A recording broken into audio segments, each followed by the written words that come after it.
इस वीडियो में आप देखेंगे व्यूवर्स ट्रेडिशनल तरीका पश्तून का साग और मकई की रोटी बनाने का।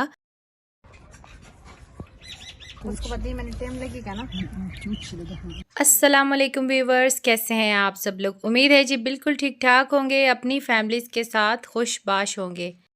आज जो मैं आपके साथ रेसिपी शेयर करने लगी हूँ ना, आज मैंने खुद नहीं बनानी। आज मैं आपको लेके जा रही हूँ एक ज़बरदस्त सी जगह पर, और मैं आज आपको पेशावर का एक ज़बरदस्त किस्म का गांव दिखाऊंगी। वहाँ पर जो है वो आपको सुकड़क और साग बनाते हैं, वो मैं आपको दिखाती हूँ। आज की वीडियो में आपने जुड़े रहना है और आज आपने देखना है कि किस तरीके से ये बनाया जाता है, और साथ ही साथ मैं आपको गांव का थोड़ा सा माहौल भी दिखाऊंगी। तो चलें जी रेसिपी को स्टार्ट करते हैं। और यहाँ पर देखें जी, ये है पालक। पालक जो है उसकी कटिंग हो रही है। यहाँ पर जी साग के तौर पे पालक का इस्तेमाल किया जाता है।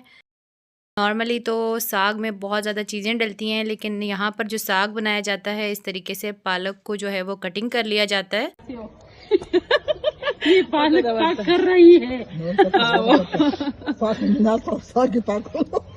तो काफ़ी ज़्यादा सबने हंसी मजाक किया, क्योंकि मैं उर्दू में वीडियो बना रही थी, तो मैं साथ साथ उर्दू में बातें कर रही थी, तो वो लोग काफ़ी ज़्यादा हंस रहे थे।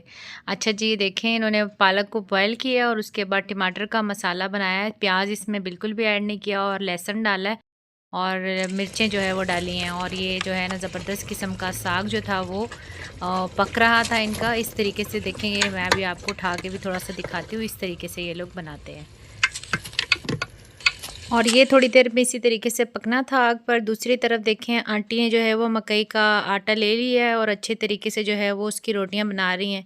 मैंने वैसे कोशिश की, मुझसे तो बिल्कुल भी नहीं बनी, तो वो मुझे कहते हैं आपसे नहीं बननी। तो ये देखें इस तरीके से ना ये लोग लेते हैं आटा, और उसके बाद इसको इस तरीके से हाथ से ऐसे गोल कर करके और इसकी जो है वो छोटी छोटी सी रोटियां बना लेते हैं। जितनी हम नॉर्मल रोटी बनाते हैं ना, तो ये जो मकई के आटे की रोटी होती है ना, ये थोड़ी छोटी बनाते हैं साइज़ में।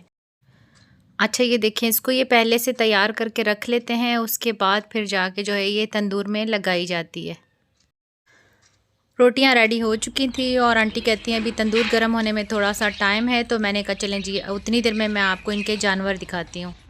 तो यहाँ पर काफ़ी सारी गायें खड़ी हुई थी। अच्छा, ये जो गाय वाली साइडें थी ना, इनके घर से बिल्कुल अलग से थी, तो ये काफ़ी सारी गायें यहाँ पर खड़ी थी। तो दूध भी जो है वो ताज़ा ताज़ा इनका घर का ही होता है।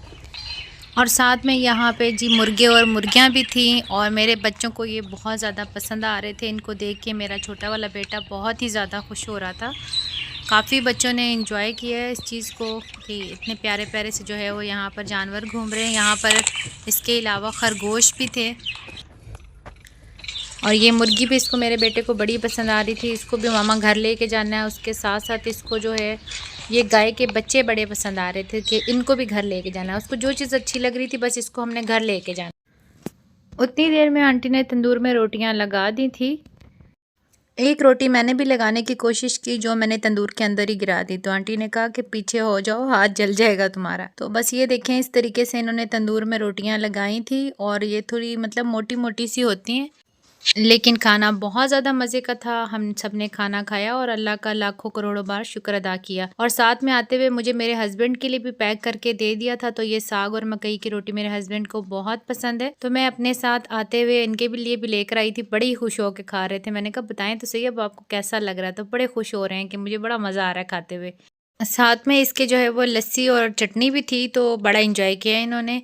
ये थी व्यूवर्स आज की हमारी वीडियो। उम्मीद है आपको पसंद आएगी। वीडियो अगर अच्छी लगे तो वीडियो को लाइक एंड शेयर करें, और चैनल को सब्सक्राइब करना हरगिज़ ना भूलें। मिलते हैं इंशाल्लाह किसी और वीडियो में। अल्लाह हाफिज़।